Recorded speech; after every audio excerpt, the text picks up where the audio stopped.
Hello friends, આજે આપણે ધોરણ 5 વિષય ગણિતની અંદર વિકાસ મૂલ્યાંકન લક્ષી એસાઇનમેન્ટ 2025માં પ્રશ્ન નંબર 3 અનું સોલ્યુશન જોવાના છે। જો વિદ્યાર્થી મિત્રો હજુ સુધી આપણી ચેનલને સબસ્ક્રાઇબ ના કરી હોય તો કરી લેજો, બાજુમાં આવેલા બેલ આઇકન દબાવી દેજો જેથી આવનાર વિડીયો નોટિફિકેશન તમને મળતું રહે। ચાલો આપણે સોલ્યુશન જોઈ લઈએ। પહેલો છે પ્રશ્ન નંબર 3 અ, પ્રકરણ નંબર 10 માટે છે। પહેલું છે મીમીમાં રૂપાંતર કરો, તો 8 સેન્ટીમીટર, તો અહીંયા સેન્ટીમીટરમાંથી આપણે મીમીમાં રૂપાંતર કરવાનું છે। તો 1 સેન્ટીમીટર બરાબર 10 મીમી થાય। તો 8 સેન્ટીમીટર છે, તો 8 ગુણ્યા 10 કરીશું તો કેટલા થશે? 8 મીમી થશે। એ જ રીતે 0.7 સેન્ટીમીટર છે, તો આપણે ગુણાકાર કરીશું તો 0.7 ગુણ્યા 10 કરીશું તો અહીંયા આપણે છેદમાં 7/10 કરતા ગુણ્યા 10, 10 10 કટ થાય તો કેટલા આવશે? 7 મીમી આવશે। એ જ રીતે બીજું છે મીટર સેન્ટીમીટરમાં રૂપાંતર કરો, તો અહીંયા આવશે પહેલું 758 સેન્ટીમીટર, તો પહેલું આવશે 7 મીટર અને 58 સેન્ટીમીટર થશે। બીજું છે 2830 સેન્ટીમીટર એટલે 2830 સેન્ટીમીટર એટલે 28 મીટર અને 30 સેન્ટીમીટર થશે। ત્રીજું પૈસામાં રૂપાંતર કરો, તો 18 રૂપિયા પૈસામાં રૂપાંતર કરો પૈસામાં, તો આપણે 1 રૂપિયો બરાબર 100 પૈસા થાય। તો આપણી પાસે 18 છે, તો 18 ગુણ્યા 100 એટલે 1800 પૈસા થશે। બીજું થશે 9 રૂપિયા, તો 9 ગુણ્યા 100 એટલે થશે 900 પૈસા। હવે ચોથું રૂપિયા પૈસામાં રૂપાંતર કરો, તો 1750 પૈસા, તો 17 રૂપિયા અને 50 પૈસા થશે। બીજું 845 પૈસા એટલે કે 8 રૂપિયા અને 45 પૈસા થશે।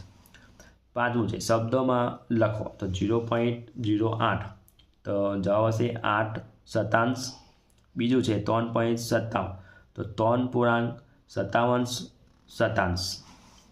છઠ્ઠું અંકમાં લખો 7.62 શતાંશ એટલે કે 7.62 થશે। 16.36 શતાંશ એટલે કે 16.36 થશે। સાતમું નીચેની સંખ્યાઓનું શુદ્ધ અપૂર્ણાંક સ્વરૂપમાં લખો, 0.47 એટલે પોઈન્ટ પછી 2 અંક છે, 4 અને 7 એટલે 2 અંક થાય તો આવશે 47/100। બીજામાં આવશે 0.05 એટલે 5/100। આઠમું દશાંશ સ્વરૂપમાં દર્શાવતા ખાલી જગ્યા પૂરો, તો 5 + 7/100, તો 7.07 આવશે। બીજામાં આવશે 7 + 15/100, તો 7.15 આવશે। હવે આવશે પ્રશ્ન નંબર 3 બનું જોઈ લઈએ, જોડકા જોડો, પ્રકરણ નંબર 9માંથી છે। તો પહેલું અ અને બ જોઈ લઈએ। તો પહેલામાં આવશે, અહીંયા જોઈ શકો છો તમે, પહેલામાં આવશે અહીંયા બી આવશે, તો અહીંયા આપણે બી લખતા। બીજામાં આવશે જોઈ શકો છો શંકુ જેવો દેખાય છે, તો અહીંયા શંકુ જેવો કઈ દેખાય છે? ડી દેખાય છે, તો બીજામાં આવશે અહીંયા ડી આવશે। ત્રીજાની અંદર એ આવશે અને ચોથો નળાકાર જેવો દેખાય છે, બરાબર છે, અને ખોલતા ચોરસ જેવું થઈ જશે એટલે અહીંયા આવશે અહીંયા સી આવશે।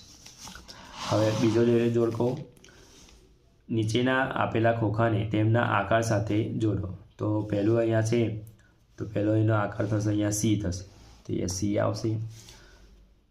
બીજાનો આકાર છે એ જેવું થશે એટલે અહીંયા આવશે અહીંયા એ। ત્રીજામાં આવશે અહીંયા ડી અને ચોથામાં આવશે અહીંયા બી આવશે। જારી એટલે કે નેટને તેના આકાર સાથે જોડો, તો પહેલું આવશે અહીંયા શંકુ જેવો દેખાય છે એટલે અહીંયા સી આવશે। બીજામાં આવશે અહીંયા ડી આવશે। ત્રીજામાં આવશે અહીંયા એ આવશે, સમઘન જેવું થઈ જશે, અને ચોથામાં આવશે અહીંયા બી નળાકાર। હવે ચોથો જોડકો જોઈ લઈએ, નીચેના આકારોને તેની જારી એટલે કે નેટ સાથે જોડો, તો પહેલામાં આવશે અહીંયા બી જોડે આવશે બી આવશે।